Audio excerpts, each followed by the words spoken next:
आप सभी का हमारे YouTube चैनल सदग्रंथ पर हार्दिक स्वागत है। आज हम एक ऐसे युग पुरुष, एक ऐसे महापुरुष का परिचय जानने वाले हैं जिन्होंने पारक सिद्धांत का परचम पूरे दुनिया में फहराया है और साथ ही साथ जन जन तक आध्यात्मिक क्रांति का संचार किया है।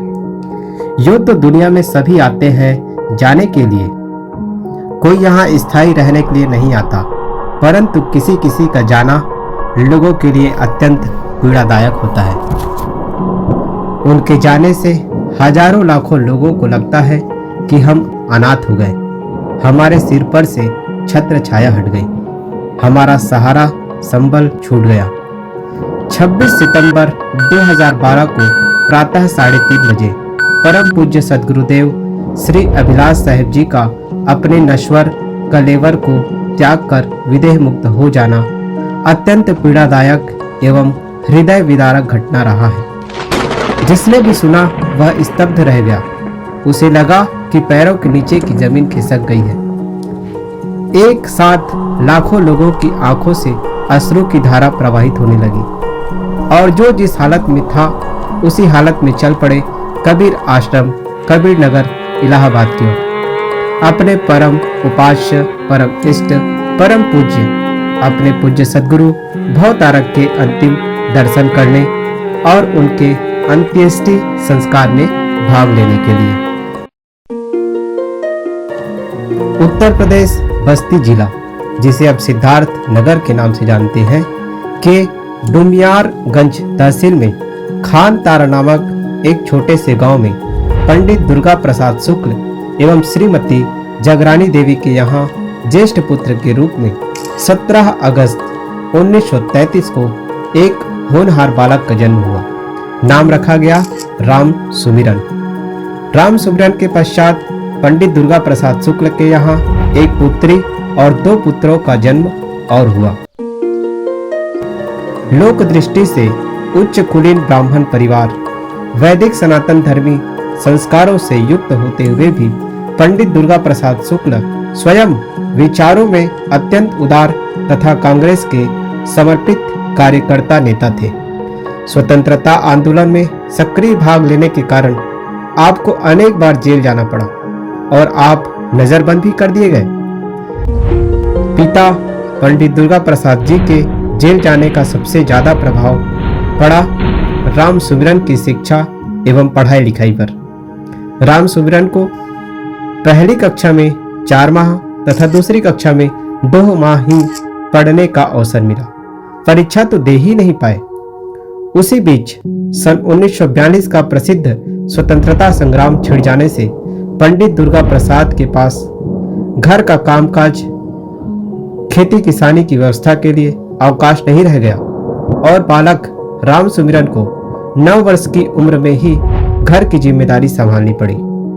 बाद में आगे चलकर राम सुमिरन को घर में एक अध्यापक पंडित से संस्कृत का प्रारंभिक ज्ञान तथा एक मौलवी से हिंदी उर्दू की शिक्षा प्राप्त हुई। यही आपकी कुल स्कूली पढ़ाई रही है। वैदिक सनातनी परिवार तथा स्वयं पंडित दुर्गा प्रसाद शुक्ल का विद्या प्रेमी होने के कारण घर में वेद, उपनिषद, गीता, भागवत, रामायण, महाभारत, पुराण आदि साहित्य उपलब्ध थे ही। बालक राम सुमिरन बचपन से ही इनका अध्ययन करने लगे। उस कच्ची उम्र में वेद उपनिषद की बातें समझ में तो क्या आती, परंतु बालक राम सुमिरन प्रतिदिन नियमित रूप से काफी समय तक इनका अध्ययन करते रहे। इसका सबसे बड़ा फल यह हुआ कि स्वाध्याय के प्रति उनकी रुचि बढ़ती गई, जो आजीवन बनी रही। 10-12 वर्ष की उम्र से ही राम सुमिरन सुबह गीता पढ़ते और शाम को घर के बाहर आंगन बरामदा में बैठकर रामचरितमानस की कथा कहते। उस समय आप नियमित रूप से राम, कृष्ण, विष्णु और शिव की उपासना पूजा करते थे।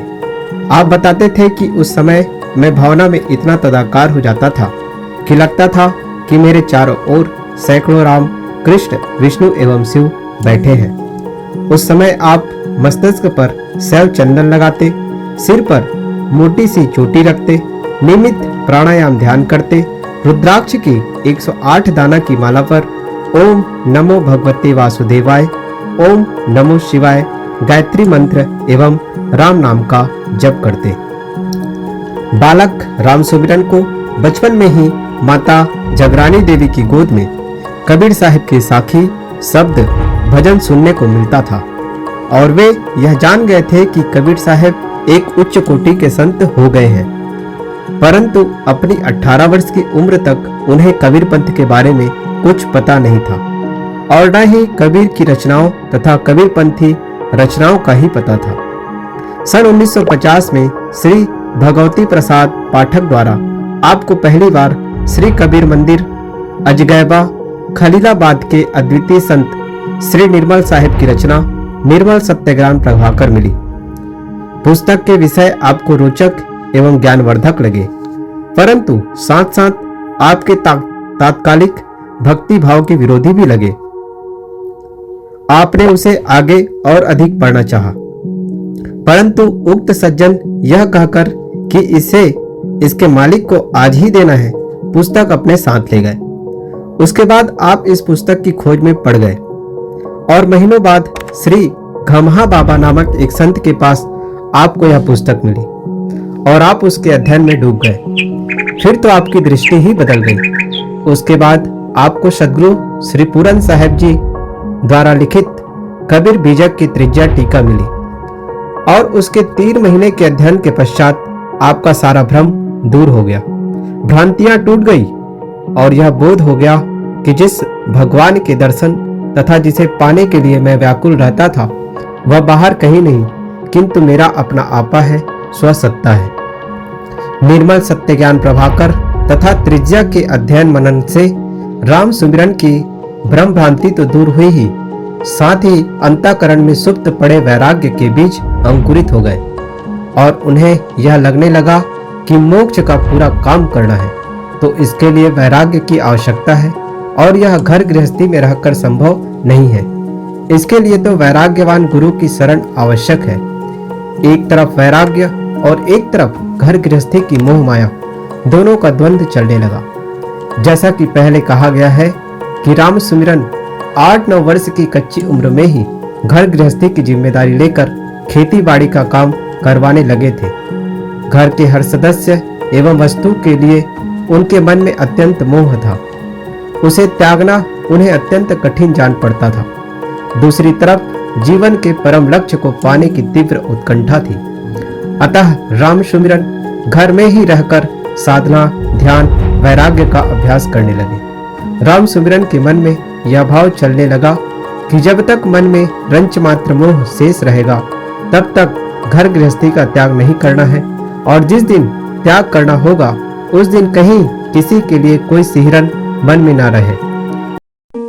3 वर्ष तक घर में निरंतर साधना वैराग्य का अभ्यास करते करते राम सुमिरन के मन से सारी मोह माया का त्याग हो गया और उसी प्रकार अपने पूर्वाश्रम, माता पिता, घर द्वार को सदा के लिए त्याग कर गुरु की शरण में आ गए। जिस प्रकार कोई व्यक्ति अपरिचित जगह वहां के लोग तथा वस्तुओं को छोड़कर अपने घर चला जाता है।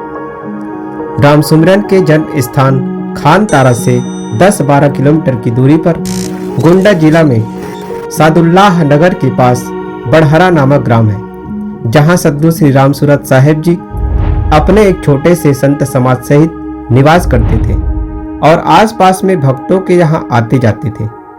राम सुमिरन संबंधियों के यहां जाते आते बड़हरा ग्राम के पास से गुजरते और गांव में स्थित कबीर मंदिर तथा वहां रहने वाले संतों को देखते, परंतु राम सुमिरन को उन संतों से मिलने एवं उनके बारे में जानने की कभी कोई जिज्ञासा नहीं हुई।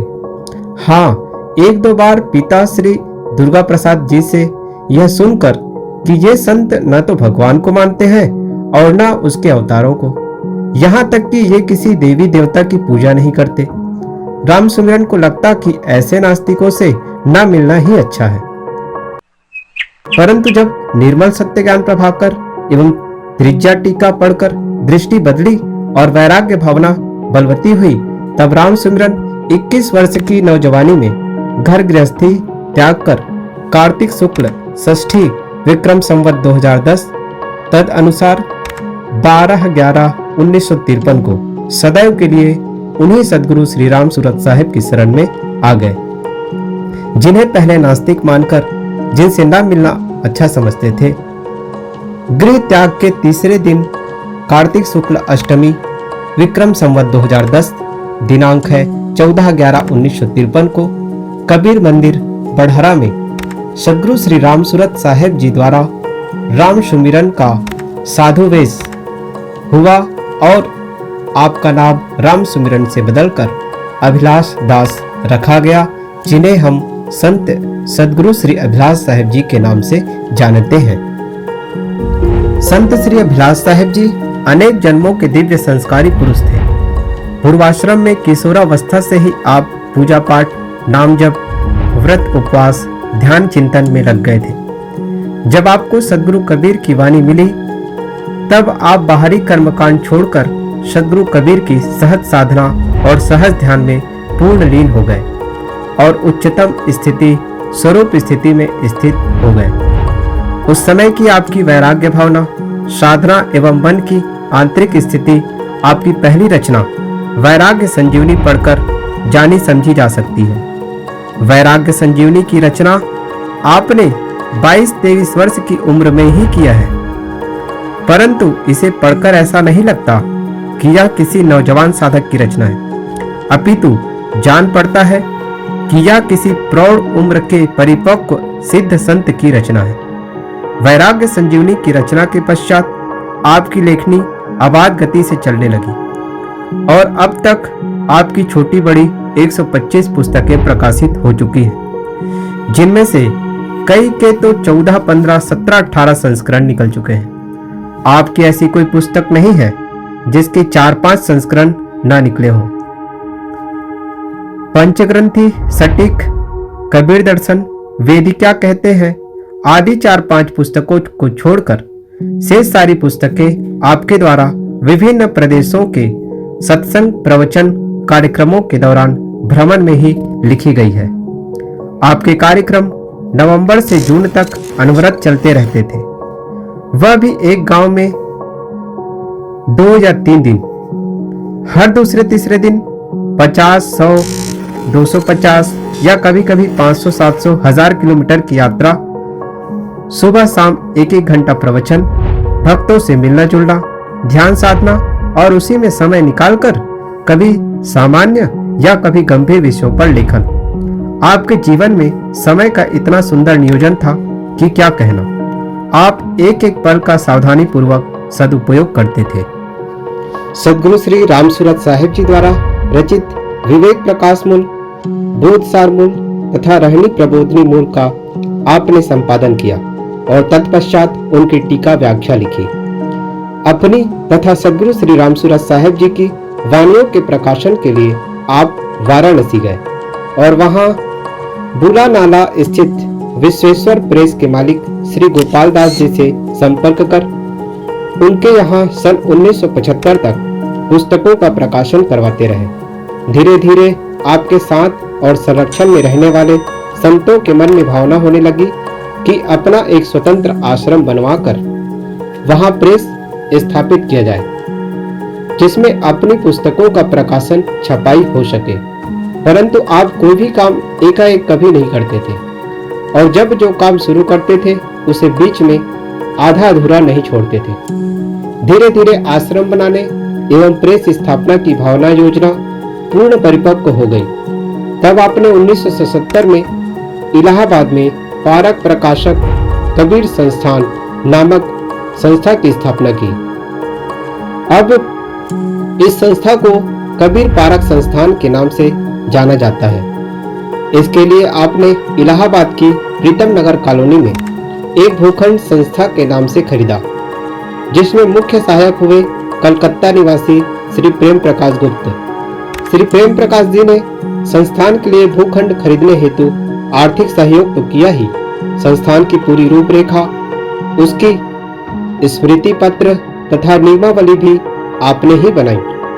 सन 1977 में इलाहाबाद में संस्थान कायम हुआ और 1978 में संस्थान के भवन का कुछ हिस्सा बना और वहां संत रहने लगे।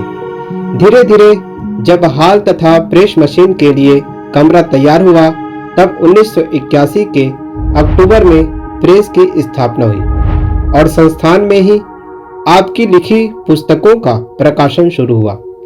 प्रेस स्थापना में मुख्य सहायक हुए बस्ती जिला के मोहम्मद नगर ग्राम के भक्तराज श्री शंकर भक्त जी।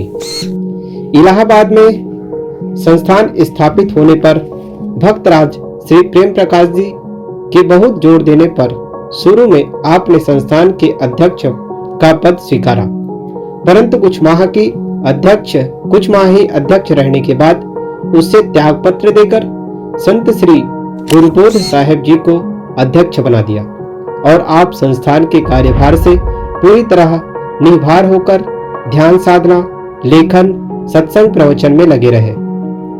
संस्थान एवं आश्रम के पदाधिकारियों तथा व्यवस्थापकों के पूछने पर आप उन्हें राय दे देते थे, किंतु अपनी राय कभी उन पर थोपते नहीं थे और न उनके कार्य में हस्तक्षेप करते थे। आपने अपने नाम पर कभी कोई संपत्ति नहीं रखी। इलाहाबाद में संस्थान की स्थापना होने पर उसके लिए जो जमीन खरीदी गई वह संस्थान के नाम से ही खरीदी गई, न कि आपके नाम से। आपके नाम से न किसी बैंक में कोई खाता था, न कहीं कोई जमीन या मकान। यहाँ तक आप अपने पास नगद रुपए पैसे भी नहीं रखते थे। भक्तों द्वारा भेंट पूजा दक्षिणा के रूप में आपको जो मिलता वह सब भी आप संस्थान के सेवा कार्य में लगवा देते थे या प्रकाशन कार्य में लगा देते थे। आपकी झोली में पैसे के नाम पर फूटी कौड़ी नहीं रहती थी, उसमें रहती थी 1-2 कलम, डायरी या 1-2 पुस्तकें। इलाहाबाद में संस्थान स्थापित करने का आपका मुख्य उद्देश्य था पुस्तकों का प्रकाशन, संतों के निवास तथा अध्ययन मनन, साधना, ध्यान के लिए आश्रम निर्माण, सुंदर साधु समाज का निर्माण। इलाहाबाद में आश्रम निर्माण होने पर धीरे धीरे आपकी शरण में 70-80 संत साधकों का समाज रहने लगा। आप चाहे कितने व्यस्त रहते हो, किसी भी गंभीर विषय पर लिखते रहते हो, छोटे बड़े नए पुराने सभी संत साधकों को आपके पास जाने, अपनी बात कहने की पूरी छूट रहती थी। आपकी शरण में रहने वाले एवं आपके पास जाने वाले सभी संत साधकों को यही महसूस होता था कि गुरु जी मुझे ही सबसे ज्यादा प्यार करते हैं। किसी कारणवश कोई संत साधक आपके पास नहीं रह पाया, स्वतंत्र होकर घूमने विचरने लगा या पुनः घर गृहस्थी में लौट गया, तो कभी जब वह आपसे मिलता था तब आप उससे उसी स्नेह से मिलते थे और उससे वैसे ही प्रेम पूर्वक व्यवहार करते थे जैसे जब वह आपकी शरण में रहता था। जब आप उससे मिलते थे और व्यवहार करते थे, किसी संत साधक से कोई त्रुटि हो जाने पर आप सबके या कई लोगों के बीच उसे कभी डांटते फटकारते नहीं थे, किंतु एकांत में उसे अकेले में ही बुलाकर प्रेम से समझाते थे। यदि वह अपनी गलती स्वीकार कर सुधारने को तैयार हो जाता तो आप उसे पूरा अवसर प्रदान करते थे। दुनिया का एक नियम जैसा बन गया है कि जिसका जितना ज्यादा नाम प्रचार प्रसार होता है उतनी ज्यादा प्रसिद्धि होती है। जितनी ज्यादा प्रसिद्धि होती है उससे ईर्ष्या करने वाले, उसका विरोध करने वाले, निंदा आलोचना करने वाले भी उसी मात्रा में होते हैं। तब आप इसके अपवाद कैसे हो जाते? जैसे जैसे गुरुदेव श्री अभिलाष साहेब जी की प्रसिद्धि बढ़ती गई, आपके भक्तों अनुयायियों की संख्या बढ़ती गई, आपका विरोध करने वाले एवं आपकी निंदा बुराई करने वाले भी बढ़ते गए। कई ने तो आपके विरोध में पुस्तक भी छपवाई, तो कई ने दूर दूर रहकर आपकी निंदा करने का बीड़ा उठाया और कई ने तो हजारों की भीड़ में आपके सामने ही आपकी कटु आलोचना की, परंतु आपने अपनी आलोचना, निंदा एवं विरोध का कभी कोई प्रतिक्रियात्मक उत्तर नहीं दिया। आपने अपनी साधना के प्रारंभिक काल में ही निश्चय कर लिया था कि यदि आत्म कल्याण और लोक सेवा का काम करना है तो निंदा, आलोचना, विरोध का उत्तर न देकर मौन होकर काम करते जाना है।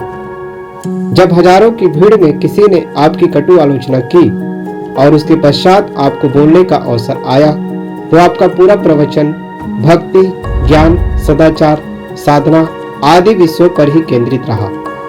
अपनी आलोचना के उत्तर में आपने एक शब्द भी नहीं कहा।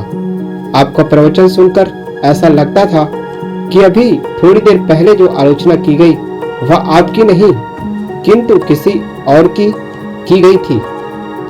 आप उससे पूरी तरह अप्रभावित रहे और भीतर से पूर्णतः शांत, संतुष्ट, गंभीर। जिन लोगों ने आपके विरोध में पुस्तक लिखी, भरी सभा में निंदा आलोचना की, व्यक्तिगत रूप से मुलाकात होने पर आपने उन्हें आदर, सम्मान, स्नेह, प्यार देने में कभी कोई कसर नहीं रखा। अपने विरोधियों के प्रति भी आपके मन में सदैव आदर, सम्मान, प्रेम का भाव रहा। आप कहा करते थे कि जब जब मेरे जीवन में प्रतिकूलताएं आई, मेरा विरोध किया गया, तब तब साधना एवं सत्य के प्रति मेरी निश्चयता बढ़ती गई। मुझे एक नई रोशनी मिली और सत्य को अधिक दृढ़ता से कहने एवं जीने का मेरा साहस बढ़ता गया। सदगुरु कबीर के पश्चात कबीर पंथ की जो धारा चली, उसमें प्रारंभ से ही सत्संग, ज्ञान, चर्चा का महत्व रहा है। स्वयं सदगुरु कबीर ने भीड़ में लोगों के बीच अपनी बातें कही हैं, और वह भी धीमी आवाज में नहीं किंतु पुकार कर। उनकी तो अद्वितीय शैली एवं घोषणा ही है, कहाँ ही कबीर पुकारी के। पूज्य गुरुदेव श्री अभिलाष साहिब जी जब कबीर पंथ में दीक्षित हुए और उसी में समर्पित हुए, उस समय भी कबीर पंथ पारक सिद्धांत में सत्संग की धारा चल रही थी, परंतु उस समय पारखी संत खुले में, चौराहे में या चौपाल में सत्संग नहीं करते थे, किंतु किसी भक्त के घर के अंदर आंगन में सीमित लोगों में ही सत्संग करते थे। साधु समाज में आने के कुछ वर्ष बाद गुरुदेव जी ने इस धारा को पलट दिया और उन्होंने चौपालों में, खलिहानों में, मैदानों में, गांव के बीच पंडाल लगाकर खुले में सत्संग करने की प्रथा चलाई, और तब से पारखी संतों का सत्संग घर आंगन से निकलकर खुले में होने लगा। गुरुदेव जी जब प्रवचन करते थे तब स्थिर शांत आसन से बैठकर बोलते थे। हाथ हिलाना, झूमना, आंख मटकाना, स्वर में बहुत ज्यादा उतार चढ़ाव करना, शरीर के किसी अंग से भाव भंगिमा प्रस्तुत करना, यह सब कुछ नहीं होता था। आपको प्रवचन करते देखकर ऐसा लगता था कि कोई प्रस्तर प्रतिमा बैठी है और उसमें से आवाज निकल रही है। आपने परमत खंडन से हटकर स्वमत मंडन पर ज्यादा जोर दिया। यह आपके प्रवचन और लेखन दोनों में देखा जा सकता है। आपने कभी किसी का कटु खंडन नहीं किया। जहां खंडन करना भी होता वहां सदैव नम्र शब्दों में, मधुर शैली में ही आपका खंडन रहता था। आपका खंडन इतना युक्ति युक्त एवं सप्रमाण होता था कि दूसरों को उसमें कुछ कहने की गुंजाइश नहीं होती थी। जिसका भी आपने खंडन किया, अपना मानकर उसके प्रति श्रद्धा, आदर भाव रखते हुए किया। आप सदैव कहा करते थे कि जिसके प्रति अपने मन में श्रद्धा, आदर, अपरत्व का भाव न हो, उसका खंडन नहीं करना चाहिए, अन्यथा खंडन में कर्कशता, कटुता आ जाएगी, जो किसी के लिए हितकर नहीं होगा और उससे द्वेष, वैर भाव की ही वृद्धि होगी। दूसरी बात, खंडन सैद्धांतिक हो और उसमें व्यक्तिगत आक्षेप से रहित सत्य तथ्य का निरूपण हो। परम पूज्य गुरुदेव श्री अभिलाष साहिब जी कुशल प्रवक्ता ही नहीं, कुशल श्रोता भी थे। जब आप बोलते थे, श्रोता मंत्रमुग्ध हो जाते थे। जिस विषय पर आप बोलते, श्रोता के मन मस्तिष्क में वह एकदम स्पष्ट होता चला जाता, उसमें भ्रम भ्रांति रह नहीं जाती। जब आपके सामने कोई कुछ बोलता, तब धैर्यपूर्वक आप उसकी बातें सुनते रहते, उसे बीच में रोकते टोकते नहीं थे। जब वह अपनी पूरी बात कह जाता, तब आवश्यक लगने पर आप बोलते, अन्यथा चुप मौन रहते। कई बार तो लोग आपसे जब मिलने आते, तब आधा एक घंटा जब तक बैठे रहते, तब तक अपनी ही बात सुनाते रहते, और जब चलने लगते तब कहते कि आपके सत्संग से बड़ा आनंद आया। जिस प्रकार आप परिचित अपरिचित लोगों की उल्टी सीधी बातें देर तक धैर्य पूर्वक सुनते रह जाते थे, उसे देखकर आश्चर्य होता था। हजारों लोगों के गुरु, अनुशासता, इष्ट एवं पूज्य होने के बावजूद आप में विनम्रता कूट कूट कर भरी थी। बहुत प्रसिद्ध हो जाने के बाद भी जब आप कहीं जाते या बुलाए जाते, तब सदैव आप पीछे और बाएं बैठने की चेष्टा करते। मैं दूसरों से आगे और सामने बैठूं, मुझे प्रवचन करने बोलने का ज्यादा अवसर मिले, यह भाव आपके व्यवहार में कभी देखा नहीं गया। लोगों के बहुत आग्रह करने पर आप सामने बैठते। प्रवचन का जो समय निर्धारित रहता, उसके 1-2 मिनट पूर्व ही आप प्रवचन बंद कर देते। ऐसा अपवाद कभी नहीं हुआ कि निर्धारित समय से आप 2-4 मिनट ज्यादा बोल गए हो या आपको प्रवचन बंद करने के लिए कहा गया हो। जब आप मुख्य प्रवक्ता होते, समय की आपके लिए कोई सीमा नहीं रहती, तब भी आप समय का ख्याल रखते थे। संतों भक्तों के मिलने पर आप स्वयं पहले ही हाथ जोड़ लेते थे। हजारों के पूज्य गुरु होने पर भी भरी सभा में सबके सामने हाथ जोड़ लेने में आपको कभी संकोच नहीं होता था। आदर सम्मान लेने पाने की भावना से रहित होकर दूसरों को आदर सम्मान देने में आपको प्रसन्नता एवं खुशी होती थी। पूज्य गुरुदेव श्री अभिलाष साहेब जी कबीर पंथ के मूर्धन्य संतों में होते हुए भी अन्य संतों से मिलने में कभी संकोच नहीं करते थे। जब आपको अवसर होता, कबीर पंथ के विभिन्न मठों आश्रमों में जाकर वहां के गद्दी आसीन गुरु, महंत एवं संतों से मिल लेते। इतना ही नहीं, समय समय से विभिन्न मतों के संतों गुरुजनों से भी मिलते रहते। संत महात्माओं से मिलकर आपको बड़ी प्रसन्नता होती और उन्हें देखकर आपका मन गदगद हो जाता। आप कहीं होते और आपके पास समय होता तो आस पास किसी भी मत के वरिष्ठ संत गुरु का प्रवचन सत्संग होने पर वहां आप चले जाते तथा बिना किसी औपचारिकता के पीछे बैठकर सत्संग प्रवचन सुनकर चले आते। संत और सत्संग चर्चा के आप बड़े प्रेमी थे। आप प्रदर्शन से बिल्कुल अलग रहते। आप विवाद से सदा दूर रहते थे। यदि कोई आपसे विवाद करने आता तो मौन होकर उसकी बात सुनते रहते। कभी कुछ कहना होता तो नम्र शब्दों में, मधुर शैली में 2-4 वाक्य कह देते। किसी से प्रश्नोत्तर चलने पर यदि आप देखते कि सामने वाला उत्तर नहीं दे पा रहा है और अपनी बात स्पष्ट रूप से प्रस्तुत नहीं कर पा रहा है, तो आप और अधिक प्रश्न करके उसे लज्जित परेशान नहीं करते, किंतु चुप रह जाते। पूज्य गुरुदेव जी अक्सर कहा करते थे, जब भी 2 व्यक्ति मिले तब बातचीत की शुरुआत उन बिंदुओं से ना करें जिनमें मत भिन्नता हो, किंतु उन बिंदुओं से करें जिनमें मत एक हो। मिलने का फल होना चाहिए आपसी प्रेम, सौहार्द, एकता, प्रसन्नता की वृद्धि, न कि कटुता, द्वेष, वैमनस्य एवं विरोध। और यह तभी संभव है जब दूसरे के कटु बात व्यवहार को सहन कर उससे प्रेम, मधुरता, सेवा का व्यवहार हो। आपका जीवन इसका ज्वलंत उदाहरण था। धर्म के क्षेत्र में सद्गुरु कबीर सब जगह तर्कपूर्ण वैज्ञानिक दृष्टि वाले संत थे। जहां जिस किसी के नाम पर अंधविश्वास, चमत्कार, पाखंड, मिथ्या महिमा, प्रकृति की कारण कार्य व्यवस्था के विपरीत बातें दिखाई पड़ी, आपने खुलकर खंडन किया। किसी का मुलाहिजा नहीं किया। मुलाहिजा करना आप जानते ही नहीं थे। आपने कहा कि दुनिया का कोई भी व्यक्ति अलौकिक शक्ति संपन्न, सुप्रीम पावर एवं जगत का हर्ता करता नहीं है। जिसका जन्म हुआ है एक दिन उसे मरना ही है।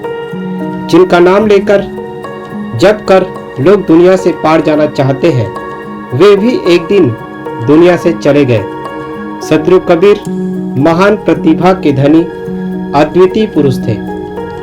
आपकी प्रतिभा से प्रभावित होकर असंख्य लोग आपसे जुड़े और आपका शरीर न रहने पर जिन अंधविश्वासों एवं चमत्कारों का जीवन भर आप खंडन करते रहे, आपके अनेक अनुयायी प्रकारांतर से उन अंधविश्वासों एवं चमत्कारों का आपके जीवन में ही आरोपण करने लग गए और यहाँ तक कहने लग गए कि आपने किसी माता पिता से जन्म नहीं लिया। आपका शरीर पंच भौतिक न होकर दिव्य था। आप आकाश से ज्योति रूप में कांसी के लहरताला तालाब में कमल पुष्प पर अवतरित हुए और अंत में मगहर में आपका शरीर फूल रूप में रह गया। पौराणिक विचारधारा वाले कबीर अनुयायी संत भक्त उक्त धारणा का प्रबलता से समर्थन करते थे और आज भी करते हैं तथा सद्गुरु कबीर के नाम पर अनेक प्रकार के अंधविश्वास चमत्कार का पोषण करते हैं। पारखी कबीर अनुयायी दूसरों के अंधविश्वास एवं चमत्कार का तो खुलकर खंडन करते रहे, परंतु जब बात कबीर साहब पर आती तब प्रायः वे चुप रह जाते, न खंडन करते न मंडन। पहली बार पूज्य गुरुदेव श्री अभिलाष साहिब जी ने खुलकर अपनी पुस्तकों में लिखा और प्रवचनों में कहा कि सद्गुरु कबीर का जन्म भी अन्य मनुष्यों के जन्म के समान माता पिता से हुआ है, भले ही उनके माता पिता का पता चले या न चले। कबीर साहब के नाम पर जोड़े जाने वाले सारे चमत्कार झूठे हैं। प्रकृति की कारण कार्य व्यवस्था में चमत्कार के लिए कोई गुंजाइश नहीं है। ना आकाश से कोई ज्योति किसी फूल पर उतरकर बालक बन सकती है और न किसी का शरीर फूल हो सकता है। अन्य मनुष्यों के शरीर के जन्म और मृत्यु के समान सद्गुरु कबीर के शरीर का भी जन्म और अवसान हुआ था। न तो आप अलौकिक थे, न किसी सत्य पुरुष के भेजे हुए। आप महान प्रतिभा के धनी एवं जन्म जन्मांतरों के दिव्य संस्कारी थे, परंतु थे एक मनुष्य के अतिरिक्त कुछ नहीं। आपके इस प्रकार के लेखन और कथन से कुछ कबीर अनुयायी नाराज एवं दुखी हुए और कितने तो आपको नास्तिक तक कहने लगे, परंतु आपने उन सब की कोई परवाह नहीं की। आपका सिद्धांत था सत्य कहना और सत्य में जीना।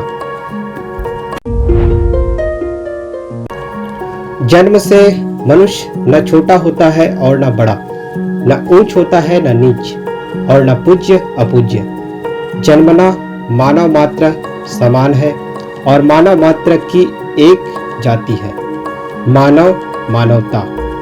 यह एक तथ्य होते हुए भी हजारों वर्षों से भारतवर्ष में जन्मना, ऊंच नीच की भावना एवं जातिवाद का कोड़ ऐसा व्याप्त है कि इससे कोई बिरला ही अछूता रह पाया है। बड़े बड़े विद्वान, ज्ञानी, गुणी, त्यागी, तपस्वी, संयमी, सदाचारी एवं वैरागी भी इस जातिवाद की भावना से ग्रस्त देखे जाते हैं। इतना ही नहीं, बड़ी विद्वता पूर्वक प्रबलता से वे जातिवाद का समर्थन करते रहते हैं। आज से 2500 वर्ष पूर्व महावीर स्वामी तथा तथागत बुद्ध ने जातिवाद पर करारा प्रहार किया था और 500-550 वर्ष पूर्व सद्गुरु कबीर ने खूब कसकर जातिवाद का खंडन किया था।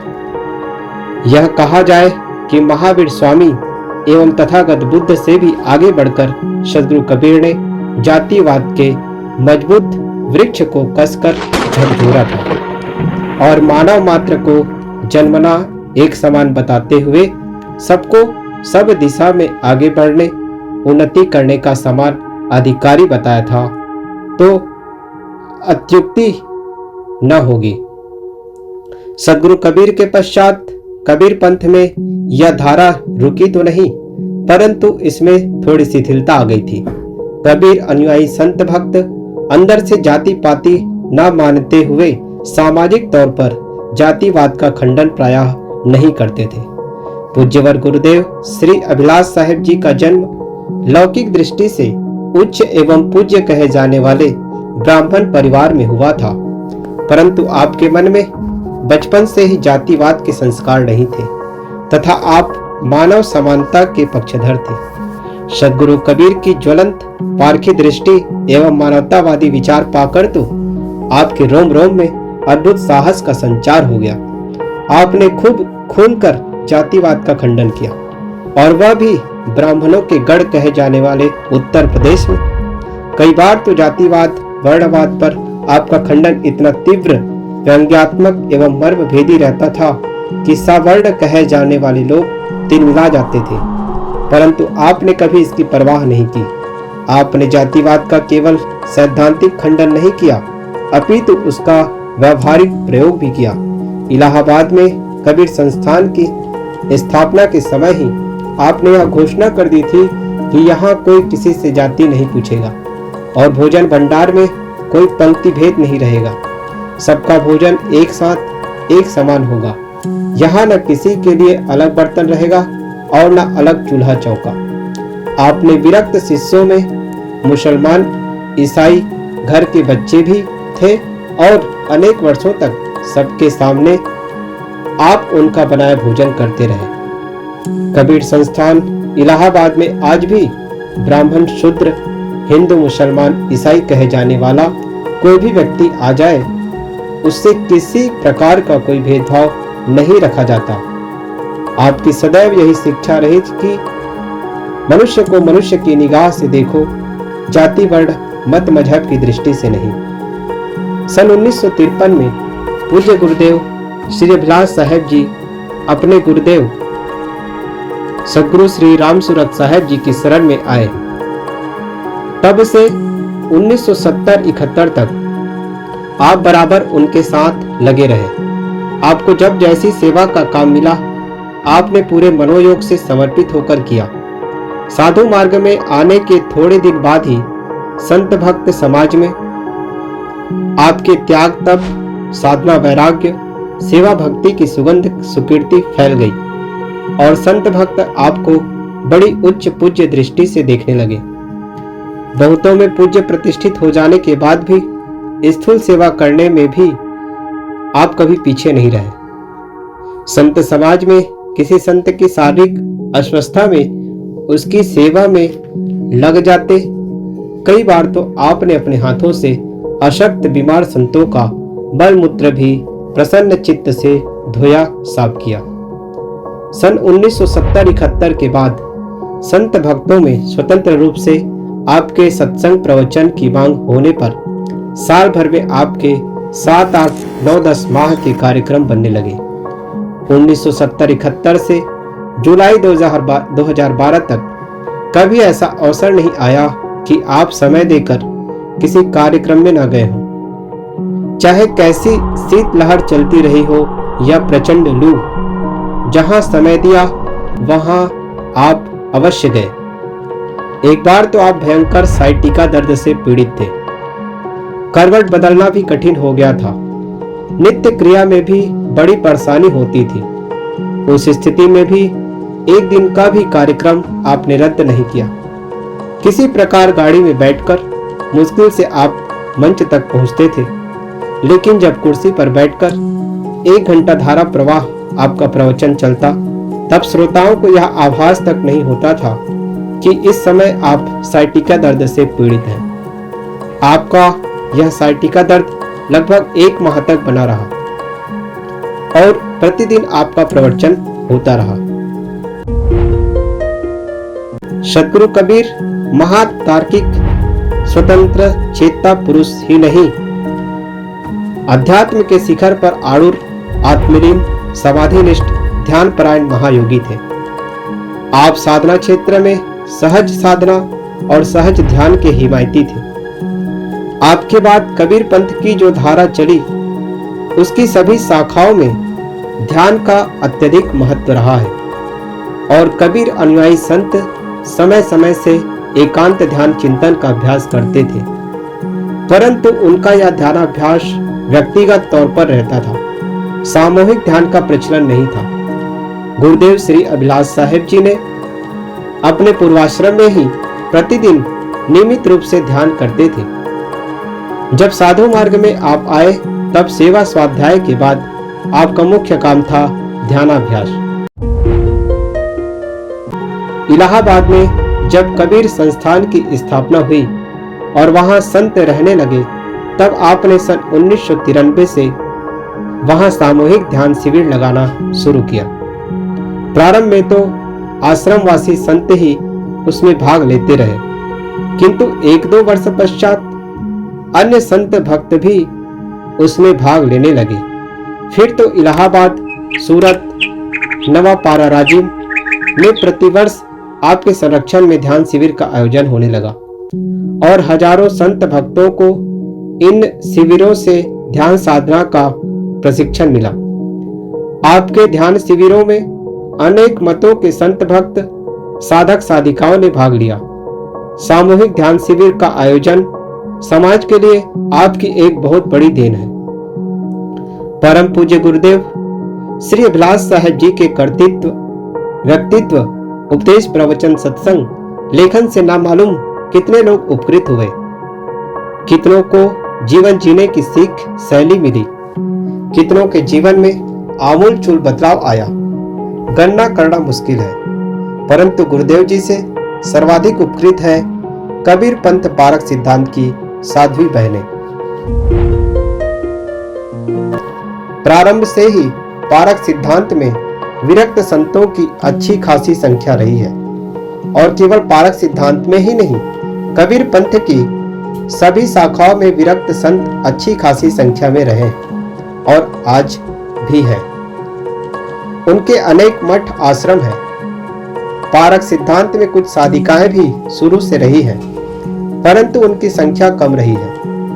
इसमें प्रमुख कारण था विरक्त साधिकाओं, साध्वियों का कोई स्वतंत्र मठ, आश्रम न होना। जो साधिकाएं साधनापूर्ण विरक्त जीवन व्यतीत करना चाहती थीं, उन्हें अपने माता पिता, भाई भाभी के परिवार के साथ रहना पड़ता था, जहां उन्हें काफी कठिनाई सहन करना पड़ता था और वे साधना भजन ठीक से कर नहीं पाती थी।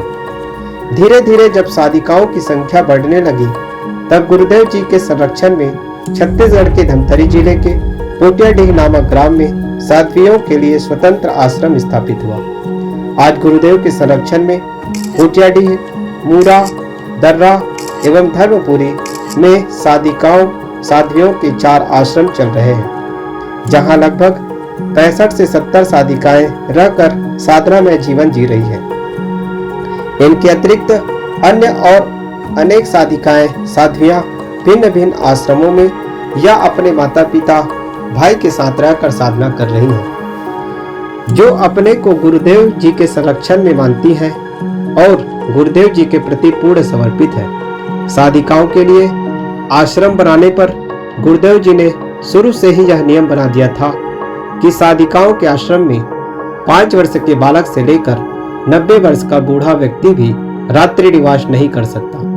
साधिका आश्रमों में केवल दिन में ही सत्संग भजन के लिए पुरुष जा सकते हैं। रात्रि निवास सर्वथा वर्जित है। इस नियम का स्वयं गुरुदेव जी बड़ी कड़ाई से पालन करते थे।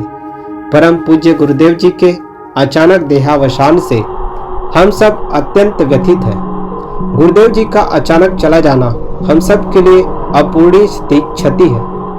इतना होने पर भी यह कहा जा सकता है कि गुरुदेव जी के न रहने पर जिस अकल्पनीय व्यथा एवं अपूर्णीय क्षति का अनुभव साध्वी बहनें कर रही होंगी, उसे वे ही जान सकती हैं, दूसरा नहीं। क्योंकि कबीर पंथ पारक सिद्धांत में साध्वियों, साधिकाओं के लिए जितना गुरुदेव जी ने किया, उतना किसी ने नहीं किया। सदगुरु कबीर का व्यक्तित्व अत्यंत विलक्षण था। उनकी मर्मभेदी एवं पारदर्शी दृष्टि क्षण भर में भांप लेती थी कि कहाँ क्या गड़बड़ी है, और वे अत्यंत मुखर एवं निडर होकर उसे सबके सामने प्रकट कर देते थे। सच को सच एवं झूठ को झूठ कहने में वे न तो कभी डरे और न मुलाहिजा किए। धर्म, ईश्वर के नाम पर जहाँ भी पाखंड, अंधविश्वास एवं कुरीतियां दिखाई पड़ी, उन्होंने खुलकर खंडन किया। परंतु यह भी सच है कि गलतियों के लिए फटकारते हुए तथा पाखंडों, अंधविश्वासों का खंडन करते हुए उनकी दृष्टि सबसे सार, सत्य एवं अच्छाइयों पर भी केंद्रित रही। तभी उन्होंने कहा, साधु ऐसा चाहिए जैसा शुभ सुभाए, सार सार को गही रहे, थोथा दे उड़ाए। सब काहू का लीजिए, साचा शब्द निहार, पक्षपात न कीजिए, कहे कबीर पुकार। पंचग्रंथी, जो बीजक की भावनात्मक टीका मानी जाती है, उसमें परम पारखी श्री राम रहस्य साहेब ने कहा है, वेद आदिक वाणी सवय बोध हेतु उद्धार, इतना होते हुए भी कबीर पंथ में पारखी संत वेद शास्त्र उपनिषद गीता रामायण आदि को वाणी जाल कहकर प्राय इन्हें न तो पढ़ते थे और न पढ़ने की राय देते थे। कितने तो यहाँ तक कह देते थे कि इनमें भ्रम कल्पना के अलावा कुछ सार है ही नहीं। यह पहले कहा गया है कि पूज्यवर गुरुदेव जी बचपन से ही वेद उपनिषद गीता भागवत पुराण आदि का अध्ययन करने लगे थे। उस समय आप उनमें लिखी सारी बातों को सत्य और प्रामाणिक मानते थे, क्योंकि वे भगवान एवं त्रिकालज्ञ ऋषि मुनियों द्वारा कही और लिखी गई थी। परंतु जब आपको सदगुरु कबीर की पारक दृष्टि प्राप्त हुई, तब उक्त भ्रम मिट गया और आपकी यह निर्भ्रांत दृष्टि हो गई कि सारी पुस्तकें समय समय पर महापुरुषों मनुष्यों द्वारा लिखी गई है और उनमें एक और जहां बहुत कुछ समसामयिक बातों के साथ भ्रम कल्पना, मिथ्या महिमा, अंधविश्वास एवं चमत्कार पूर्ण बातों की भरमार है, तो दूसरी ओर ज्वलंत सत्य तथा आत्मज्ञान की बातें भी। सदगुरु कबीर की साधु ऐसा चाहिए जैसा शुभ सुभाए, सार सार को गही रहे थोथा दे उड़ाए, सब काहू का लीजिए साचा शब्द निहार, तथा श्री राम साहेब की वेदादिक बानी सवय बोध हेतु उद्धार। ये पंक्तियां इंतजार कर रही थी कि हमारी परंपरा में कोई उदार हृदय सपूत आकर हमें व्यवहार में साकार करे। इन पंक्तियों की पुकार सदियों तक अनसुनी ही रही। कबीर पंथ के इतिहास में किसी ने इस पुकार को सुना और साकार किया तो पूज्यवर गुरुदेव श्री अभिलाष साहेब जी ने। आपने इन पंक्तियों को चरितार्थ करते हुए गीता पर गीता सार, उपनिषदों पर उपनिषद सौरभ, वाल्मीकि रामायण, अध्यात्म रामायण एवं रामचरितमानस पर रामायण रहस्य, वेदों पर वेद क्या कहते हैं, योग दर्शन पर योग दर्शन, परख भाष्य, महाभारत पर महाभारत मीमांसा, बुद्धवाणी धम्मपदम पर बुद्ध क्या कहते हैं, स्वामी शंकराचार्य की वाणी विवेक चूड़ामणि पर स्वामी शंकराचार्य क्या कहते हैं। लिखकर कबीर पंथ पारक सिद्धांत को तो समृद्ध किया ही, उन ग्रंथों को आर्ष प्रमाण मानने वाले के सामने स्पष्ट रूप से चित्रित किया कि इनमें क्या सार सत्य है और क्या असार असत्य। आंख मूंदकर किसी ग्रंथ के अक्षर अक्षर को परम प्रमाण मान लेना अंधविश्वास है, तो आंख मूंदकर भ्रम कल्पना बताकर एक सिरे से अस्वीकार कर देना दूसरे प्रकार का अंधविश्वास है। और ऐसा करके किसी की अच्छाइयों एवं सार सत्य को समझा नहीं जा सकता। पूज्य गुरुदेव जी की दृष्टि हर जगह सार समन्वय एवं मेल मिलाप की रही है। कुछ लोगों द्वारा आत्मा और ब्रह्म को एक और सर्वव्यापक बताए जाने के कारण पारखी संत आत्मा और ब्रह्म शब्द का प्रयोग जीव चेतन के अर्थ में नहीं करते थे। पूज्य गुरुदेव जी ने कहा कि इस प्रकार किसी शब्द से घृणा की आवश्यकता नहीं है। पूज्य गुरुदेव जी ने कहा कि यह हम पर निर्भर है कि किस शब्द का हम किस अर्थ में प्रयोग करते हैं। आपने बीजक और पंचग्रंथी से अनेक प्रमाण देकर बताया कि सदगुरु कबीर एवं श्री राम रहस्य साहेब ने अपनी वाणियों में अनेक जगह आत्मा शब्द का प्रयोग जीव के लिए किया है। इसी प्रकार आपने बताया कि ब्रह्म कहते हैं बड़ा को बृहत्वाद ब्रह्म, जो सबसे बड़ा सबसे महान एवं श्रेष्ठ है, जिससे महान एवं श्रेष्ठ कुछ भी नहीं, वही ब्रह्म है। निष्पक्षता पूर्वक विचार करने पर पता चलता है कि इस अखिल विश्व में जीव ही सबसे महान एवं श्रेष्ठ है, इसलिए जीव ही ब्रह्म है, क्योंकि सारे कला कौशल ज्ञान विज्ञान मत पंथ वेद शास्त्र ईश्वर देव आदि का कर्ता धर्ता प्रवर्तक कल्पक ज्ञाता मनता जीव ही है। सदगुरु श्री काशी साहेब ने अपनी महान रचना निष्पक्ष सत्य ज्ञान दर्शन में कहा है, जुग जुग से पारखी संत होते आए हैं। इस कथन को वर्तमान युग में पूज्यवर गुरुदेव जी ने कपिल, कणाद, गौतम जैमिनी, बुद्ध, महावीर, वेद उपनिषद के चिंतक ऋषियों की वाणियों से परख पूर्ण वाणियों को उद्धृत कर तथा उनकी व्याख्या कर प्रमाणित किया कि सचमुच में सब देश काल में और सब मत पंथ में पारखी संत होते रहे हैं और आज भी है।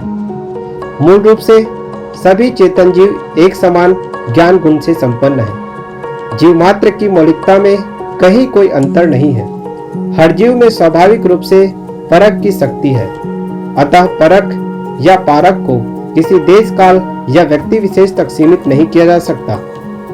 विद्वानों, जिज्ञासुओं एवं सत्य सारग्राहियों की दृष्टि जब पारक सिद्धांत पर जाएगी और वे इसका विश्लेषण अन्वेषण करेंगे, तब पारक सिद्धांत कबीर पंथ के लिए पूज्यवर गुरुदेव जी की जो देन है, उसके लिए वे मुक्त कंठ से प्रशंसा किए बिना नहीं रहेंगे।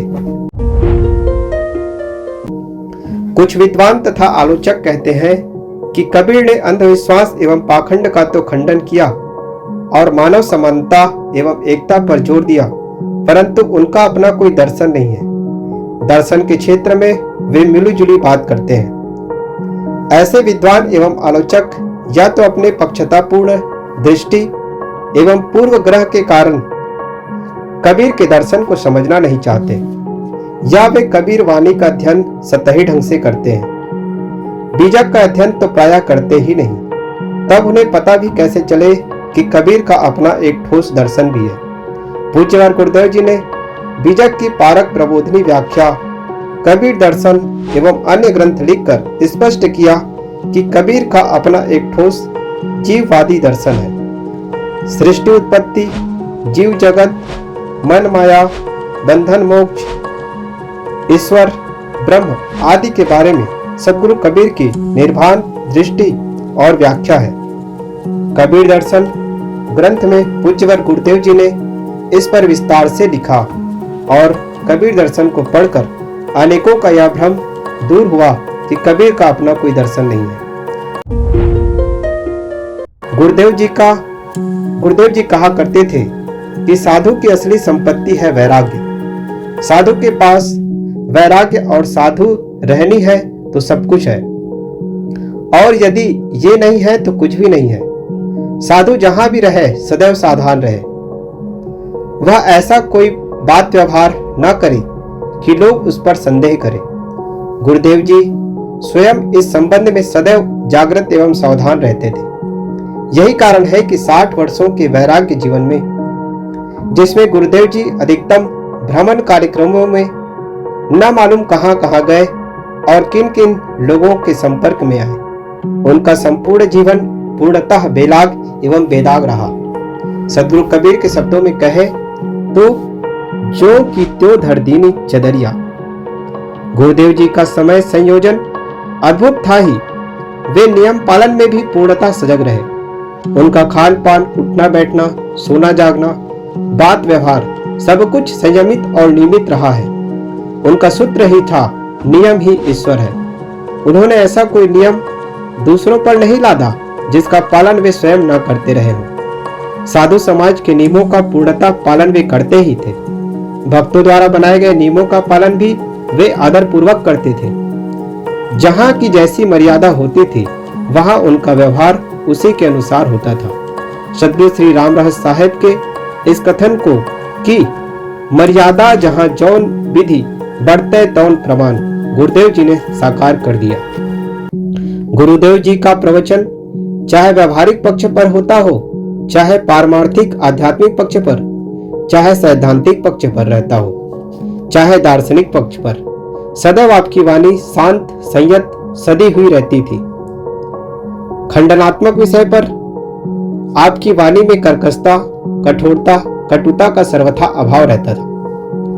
उसमें भी आपकी वाणी मधुर, मीठी और संयत रहती थी।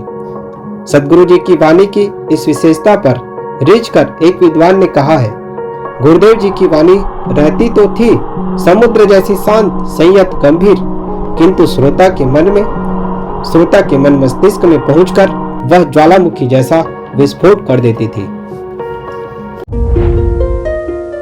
सद्गुरु कबीर के बाद कबीर पंथ में श्री श्रुति गोपाल साहेब कबीर चौरा काशी से, श्री भगवान साहेब धनौती बिहार से, श्री जगन्नाथ साहेब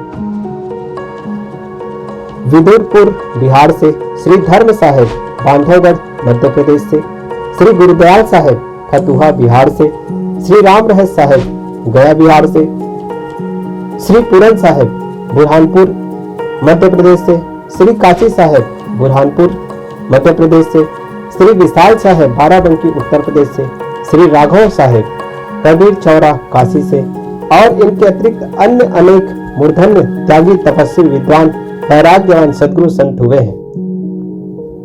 पूज्यवर गुरुदेव श्री अभिलाष साहेब जी उक्त सभी महापुरुषों के नाम स्मरण बड़े आदर एवं श्रद्धा के साथ लिया करते थे। इन महापुरुषों की याद एवं चर्चा करते समय आप एकदम गदगद हो जाते थे और इन महापुरुषों का कबीर पंथ पारक सिद्धांत के लिए जो देन है, उन्होंने अपने साहित्य एवं जीवन आचरण द्वारा पारक सिद्धांत को जो पुष्पित पल्लवित किया, उसके लिए आप सदैव नतमस्तक रहते थे। इन महापुरुषों को आप अपना सिर मुकुट मानते थे। उक्त महापुरुषों द्वारा बनाई गई राह में चलते हुए पूज्य गुरुदेव जी ने उसे और अधिक प्रशस्त तथा विस्तृत कर दिया। साथ ही सद्गुरु कबीर एवं संतों द्वारा प्रवाहित पारक सिद्धांत की धारा को अपने भगीरथ प्रयास द्वारा आपने ऐसा बहुमुखी बना दिया कि इसे बांध कर रखना किसी के लिए संभव नहीं रहा। कितनों ने इस धारा को रोकने का प्रयास किया, परंतु वे सब असफल ही हुए। अपने त्याग, वैराग्य, साधना, साहित्य, शालीनता, मधुर व्यवहार, मीठी संयत वाणी, मेल मिलाप, समन्वय, स्नेहिल उदार हृदय, कथनी करनी रहने की एकता, अनुद्वेग प्रतिक्रिया विहीन जीवन, सारग्राही दृष्टि आदि अनेकों नेक गुणों द्वारा आपने एक ऐसी रेखा खींच दी है और अद्भुत मिसाल प्रस्तुत की है जिसका जोड़ा मिलना मुश्किल है। डॉक्टर हजारी प्रसाद द्विवेदी ने सद्गुरु कबीर के व्यक्तित्व पर रिझ कर कहा है, हिंदी साहित्य के 1000 वर्षों के इतिहास में कबीर जैसा व्यक्तित्व लेकर कोई लेखक उत्पन्न नहीं हुआ। कबीर पंथ में जितने भी महापुरुष हुए हैं, सबके प्रति पूरी श्रद्धा, आदर, समर्पण भाव रखते हुए अत्यंत विनम्रता पूर्वक कहा जा सकता है कि सद्गुरु कबीर के बाद कबीर पंथ के इतिहास में पूज्य गुरुदेव श्री अभिलाष साहेब जी जैसा बहुआयामी व्यक्तित्व, प्रखर प्रतिभा, साहित्य सृजन क्षमता लेकर आज तक कोई नहीं हुआ। पारक सिद्धांत का इतिहास अपने इस अद्भुत सेवक, साधक एवं सपूत की देन को सदैव याद रखेगा और आने वाली पीढ़ी उनके उपकारों से उपकृत होती रहेगी। पूज्य गुरुदेव श्री अभिलाष साहेब जी का रहन सहन, खान पान सब कुछ अत्यंत संयमित एवं सादा सरल था। बाहरी दिखावा एवं तड़क भड़क का आपके जीवन में नामो निशान नहीं था, जिसकी पूर्व में चर्चा की जा चुकी है। उस साइटिका दर्द के अलावा आपके जीवन में कभी ऐसा अवसर नहीं आया कि 2-4 दिन बीमार होकर आप बिस्तर पर पड़े रहे हो। आपका शरीर पूर्णतः स्वस्थ था और आपकी शारीरिक स्वस्थता तथा गतिविधि को देखकर सबको यही विश्वास था कि अभी कम से कम 10-15 वर्ष तो आपका शरीर और रहेगा तथा समाज को आपसे बहुत कुछ मिलेगा। परंतु काल की गति सर्वथा अज्ञात है। 25 सितंबर 2012 की रात में 9 बजे आप स्वस्थ शरीर से रात्रि विश्राम के लिए बिस्तर पर गए और 26 सितंबर को सुबह लगभग 3:30 बजे उठकर बाथरूम में गए और वहीं आपने अपने नश्वर कलेवर का त्याग कर दिया। गुरुदेव जी के लिए शरीर का रहना न रहना एक समान था। वे अक्सर कहा करते थे, शरीर पाकर जो करना चाहिए वह मैंने बहुत पहले कर लिया है। मुझे पूर्ण आत्म शांति की प्राप्ति हो चुकी है। अब न मुझे कुछ करना शेष रह गया है और न कुछ पाना। प्रारब्धवश शरीर चल रहा है, चाहे जब यह समाप्त हो जाए, कोई चिंता नहीं है। मैं तो सब समय पूर्ण कृतार्थ, पूर्ण तृप्त, पूर्ण काम, आप्त काम हूं। जैसा कि पहले कहा गया है कि गुरुदेव जी ने 23 वर्ष की उम्र में वैराग्य संजीवनी की रचना की थी। उसमें का एक छंद है, रे मौत प्यारी मौत मेरे सामने आया करे। यह छंद लिखकर मानो गुरुदेव जी ने मौत को 23 वर्ष की उम्र में ही अपना निमंत्रण पत्र भेज दिया था कि ऐ मौत, मुझे जो करना चाहिए था वह मैंने कर लिया है। अब तू जब चाहे आजा, मैं तेरे स्वागत के लिए तैयार हूँ। आपने अपनी 27-28 वर्ष की उम्र में एक भजन में लिखा था, हृदय से जगत को नहीं चाहता हूँ, जगत से हमारी यह अंतिम विदाई। आप अपने नश्वर शरीर से जब तक जगत में रहे पूर्ण निर्मोही, अनासक्त, निष्काम एवं निष्प्रिय होकर जीवन जिए, और जब तक जिए अपने निश्चल प्रेम, मधुर व्यवहार, उच्च साधु रहने की सुगंध से सबको सराबोर करते रहे। आज जब आप पूर्ण रूप से जगत से अंतिम विदा लेकर विदेह मुक्त हो गए, हम आपके सभी शिष्य, भक्त, अनुयायी अपने अहम एवं स्वार्थ भाव को त्याग कर प्रेम, एकता, संगठन, मधुर व्यवहार पूर्वक उदारता से समाज की सेवा करें तथा आपकी सुगंध को और दूर दूर तक फैलाते हुए उसी निष्काम भाव एवं अनासक्ति से जीवन जिए जैसा आपने जिया, और अंत में शरीर छूटते समय हम सब भी यह कह और गा सके, जगत से हमारी यह अंतिम विदाई। यही आपके प्रति सच्ची श्रद्धांजलि होगी।